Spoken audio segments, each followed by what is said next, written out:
Subscribe करें हमारा official YouTube channel और बेल आइकन दबाकर पाएं सभी नोटिफिकेशन। नमस्कार, एमोशन प्राइम पर आप सभी का स्वागत है। मैं हूं आपके साथ खुशबू शर्मा। कहते हैं कि मुश्किलें लाख सही, गम में भी हंसते रहिए। जिंदगी भोर है, सूरज से निकलते रहिए। एक ही जगह पे ठहरोगे तो थक जाओगे, धीरे धीरे ही सही राह पे चलते रहिए। चलना जिंदगी है तो हंसना ईश्वर की बंदगी। आज के दौर में जब चारों तरफ परेशानियां हैं तो बड़ा मुश्किल है कि ऐसे में इंसान हंसता रहे। किसी के चेहरे पर मुस्कुराहट लाना एक बड़ा काम होता है, नेक काम होता है। और जो दूसरों को हंसाने का हुनर रखते हैं वो ईश्वर के बेहद करीब होते हैं। आज हम आपकी मुलाकात एक ऐसी शख्सियत से कराने जा रहे हैं जो अपने आप में ही एक अनोखे व्यक्तित्व हैं। उनके बारे में जितना कहा जाए उतना कम लगता है। वो हास्य के अद्भुत कवि हैं, बेहतरीन लेखक भी हैं। वो जितना बारीकी से व्यंग करते हैं उतनी ही शालीनता से सच्चाई को कहने का दम भी रखते हैं। वो गीत, गजल, मुक्तक, छंद, दोहे और न जाने कितनी विधाओं के महारथी हैं। उनकी सैकड़ों किताबें लोगों के दिलों के करीब हैं। सबसे खास बात यह है कि इन्हें भारत सरकार की ओर से हिंदी साहित्य में अभूतपूर्व योगदान के लिए पद्मश्री की उपाधि से सम्मानित किया गया है। और इसके साथ ही उत्तर प्रदेश की सरकार ने भी आपको यश भारती के सम्मान से नवाजा है। उनके लिखे कई गीत, गजल और भजन बड़े बड़े गायकों ने गाए हैं। उन्होंने कई फिल्मों में शानदार अभिनय भी किया है। आप लगातार उनको कई टीवी चैनलों पर भी देखते हैं। तो चलिए अब देर न करते हुए आपकी मुलाकात करवाते हैं हिंदुस्तान के हास्य व्यंग के बड़े कवि डॉक्टर सुनील जोगी से। सुनील जोगी जी, बहुत बहुत स्वागत है एमएचएन प्राइम की तरफ से। नमस्कार जी। नमस्कार, बहुत बहुत धन्यवाद आपका खुशबू जी। कैसे हैं आप? बिल्कुल फर्स्ट क्लास। लॉकडाउन में घर में फंसे। हाँ, कैसे फंसे हैं यही हम जानना चाहते हैं। कैसी कट रही है आपकी? आपको पूरे लोगों के बीच में, बड़े मजमे के बीच में रहने की आदत है और आजकल घर में कैसा चल रहा है? वक्त तो थोड़ा नया सा है, ऐसा तो कभी सोचा नहीं था किसी ने भी जी। लेकिन हम इस समय को भी आनंद के साथ बिता रहे हैं, नया नया सृजन कर रहे हैं, लिख रहे हैं और इसी तरह के माध्यमों से लोगों को हंसा रहे हैं। कोरोना वॉरियर्स को सल्यूट कर रहे हैं, शुभकामनाएं दे रहे हैं और देश की जनता का मनोबल बढ़ा रहे हैं। घर में बैठे बैठे जो कुछ भी हो सकता है वो सब कर रहे हैं। जी बिल्कुल। अच्छा, ये बताइए सुनील जी, देखिए आप तो बड़े कवि हैं, कलाकार हैं, बड़ा नाम है आप तो आपके लिए तो अब घर पर अब हैं तो मुझे लगता है परिवार के बीच में पति पति ही होता है। वो घर से बाहर निकले तब वो बहुत सारी उपाधियों से सम्मानित होता है। कैसा चल रहा है पति पत्नी के बीच? जैसे आजकल सब लोग घर में झाड़ू लगा रहे हैं, पोछा लगा रहे हैं, खाना बना रहे हैं, आप अपना अनुभव जरा बताइए। बेइज्जती तो मेरी भी उतनी ही हो रही है जितनी बाकियों की। तो बस ये है कि कह नहीं पा रहे, बस यही है कि चुपचाप काम करते रहते हैं। जो भी बता दिया जाता है ये कर दो। आपने बहुत अच्छी एक पोस्ट लगाई थी, मुझे याद है, जिसमें आपने लिखा था कि घर इंसान को उतना ही बड़ा लेना चाहिए जिसमें झाड़ू पोछा वो कर सके, और ये लॉकडाउन से पता चला। जी जी, ये मेरे कई मित्रों का भी अनुभव है। कई मित्रों ने भी मुझे ऐसा बताया कि भैया गलती कर दी हमने बड़ा घर लेके। बिल्कुल। अच्छा, ये बताइए कोरोना का समय है, हर जगह पूरी दुनिया में, समाज में हाहाकार है।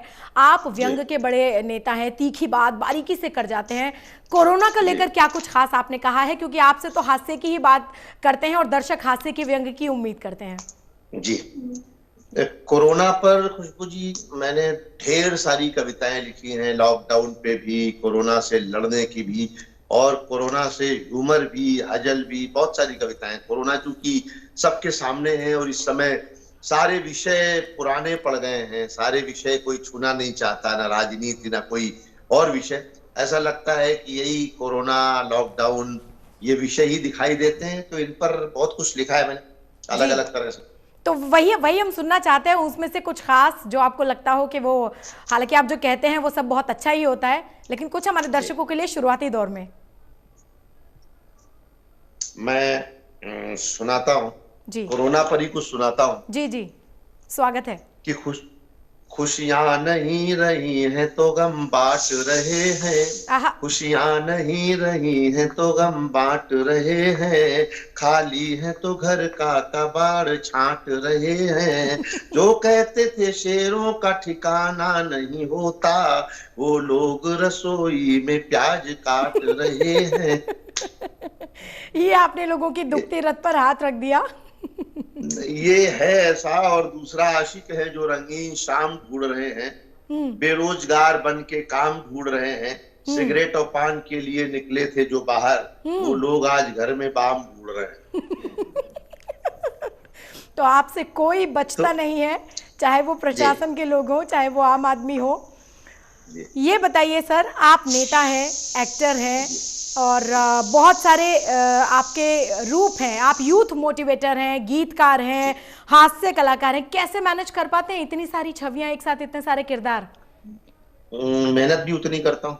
हाँ, जाहिर सी बात है। जब से आँख खुलती है और जब तक आँख मतलब सोते हैं तब तक लगातार काम काम काम, और समय अपना बचाता हूँ, बहुत सारे लोगों का समय चुराता हूँ, दोस्तों का, रिश्तेदारों का, परिवार के लोगों का, वो समय चुरा के इकट्ठा करता हूँ और उससे क्रिएशन करता हूँ, उससे लिखता हूँ। तो हर समय जिस मूड में होता हूँ, एक छोटा सा हुनर मुझे ईश्वर ने दिया है कि जिस मूड में मैं होता हूँ, गजल कहना चाहूँ तो गजल कह दूंगा, नज्म, जो कुछ भी मूड है वो रचने की क्षमता मुझ में है, तो कुछ ईश्वर की कृपा से हो जाता है। ये सब कुछ ईश्वर सभी को नहीं देता, आपको चुना है बहुत खास व्यक्तित्व बनाने के लिए, इस पर आप क्या कहेंगे? मैं खुशबू जी बड़ा रूहानी किस्म का इंसान हूँ, और ईश्वर ने मुझ में बिल्कुल जरा सी भी किसी के प्रति कोई ईर्ष्या, कोई विद्वेष, कोई छलछंद, कोई पाप, किसी तरह के जो विकार होते हैं जीवन के, वो मेरे भीतर नहीं है, बिल्कुल भी नहीं।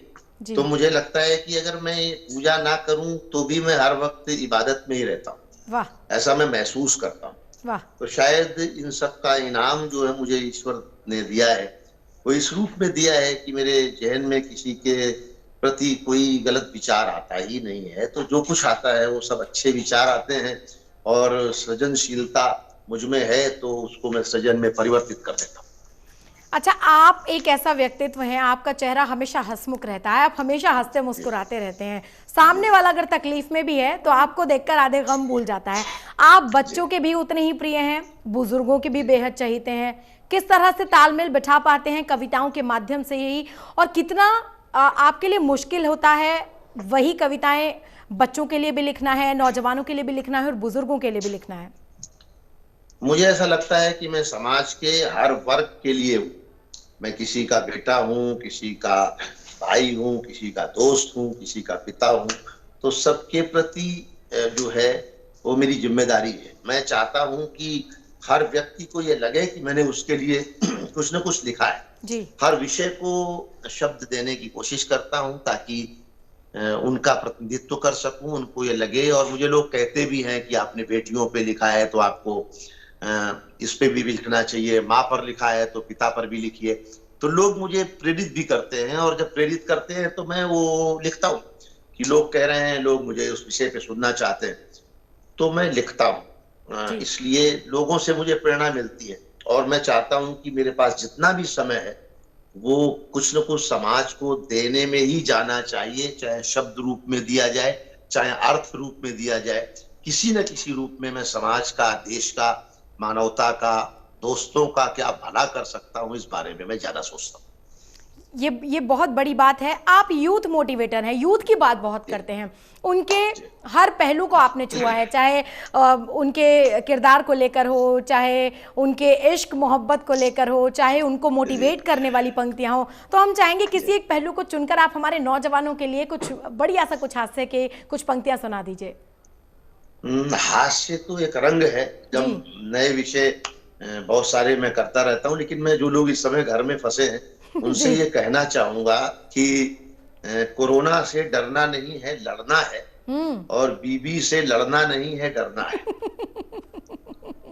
और वो उन लोगों के लिए मैं कहता हूँ, ईश्वर से प्रार्थना करता हूँ कि भगवान उन्हें सब्र दे जिनकी बीवियां मायके में फंसी हुई हैं, और उन्हें हिम्मत दे जिनकी जो खुद बेचारे बीवियों के बीच में फंसे हुए हैं, और अभी कल परसों जो विषय हुए शराब की दुकानें खोल दी, तो उस पे भी मैंने बहुत सारा कुछ लिखा जी। वो आपको सुनाता हूँ कि जो गांव में पिक्चर कोई रंगीन आ गई या शुगर के मरीज को नमकीन आ गई, ठेके पे लगी लाइनों को देख कर लगा दुनिया को जैसे कोई वैक्सीन आ गई।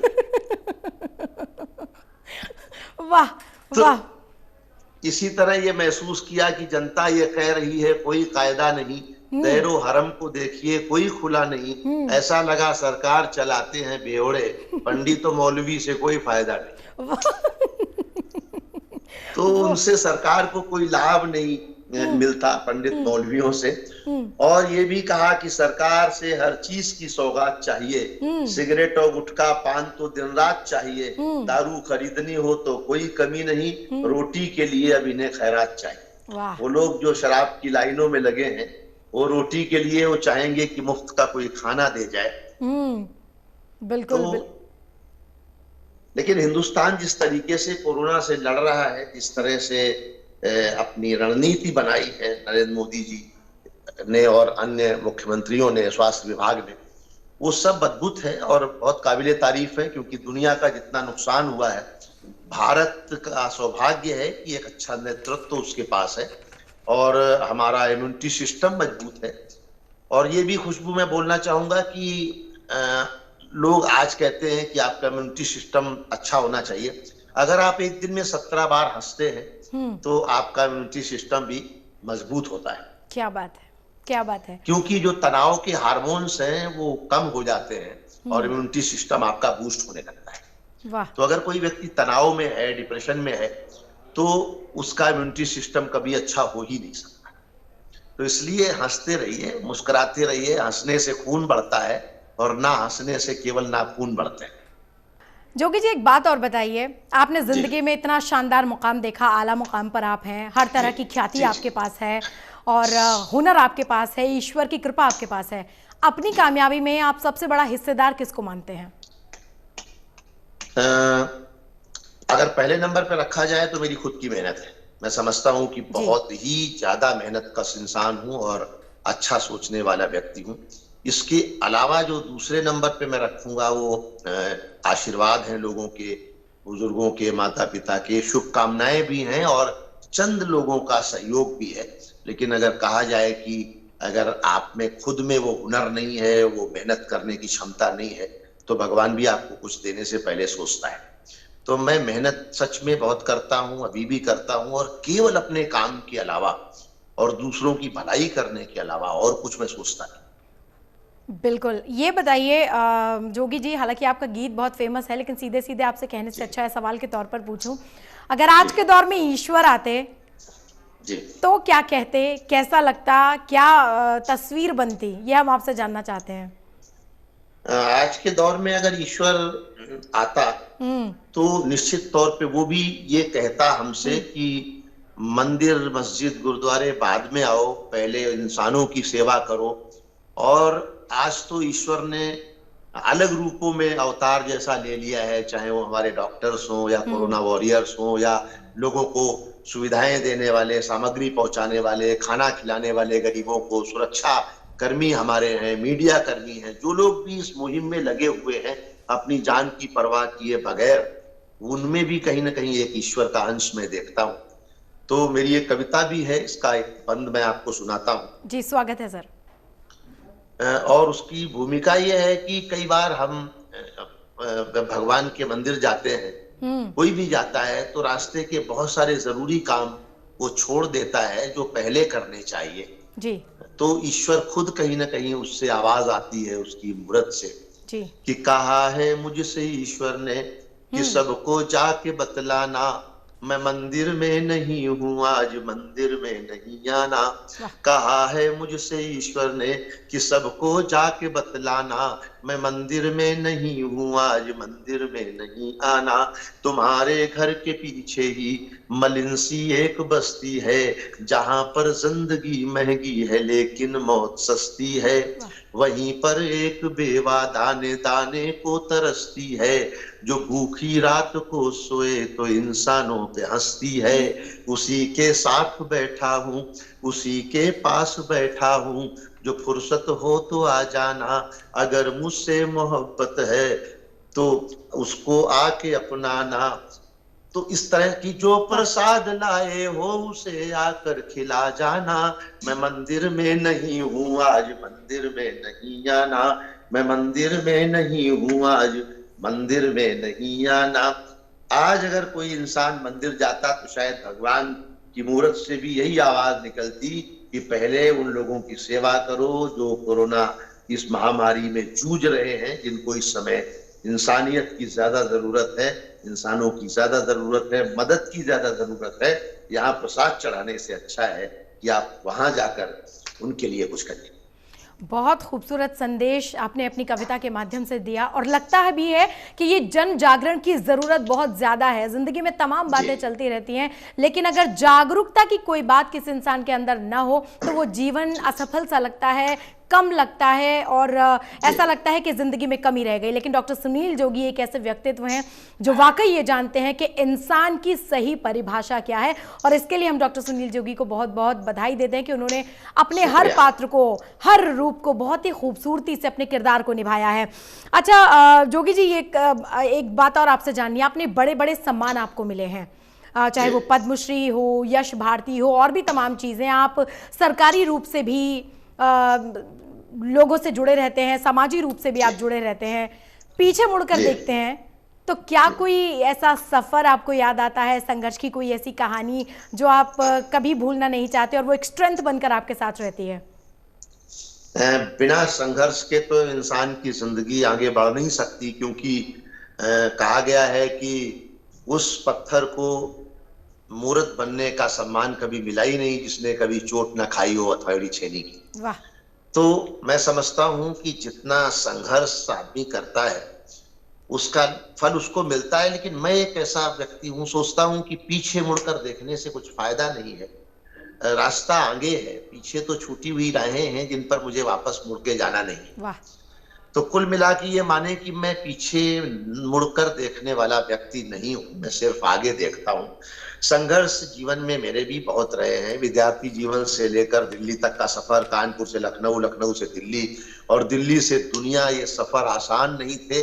और उस समय मैं इतना संपन्न समृद्ध भी नहीं था कि हर जगह पंख लगा के उड़ जाऊं या हवाई जहाज पकड़कर चला जाऊं। वो बसों के सफर, वो जनरल बोगियों के सफर, वो सब मैंने भी किए हैं, चाहे वो काव्य यात्रा के सफर हो, चाहे जीवन के सफर हो। और 1 पैसे से 100 रुपए तक की सारी यात्रा भी मैंने की है, गरीबी भी देखी है, और ये खुशहाली भी ईश्वर की कृपा से सब है। तो हिम्मत रखिए, हौसला रखिए, सब्र रखिए और हर काम इबादत की तरह करिए।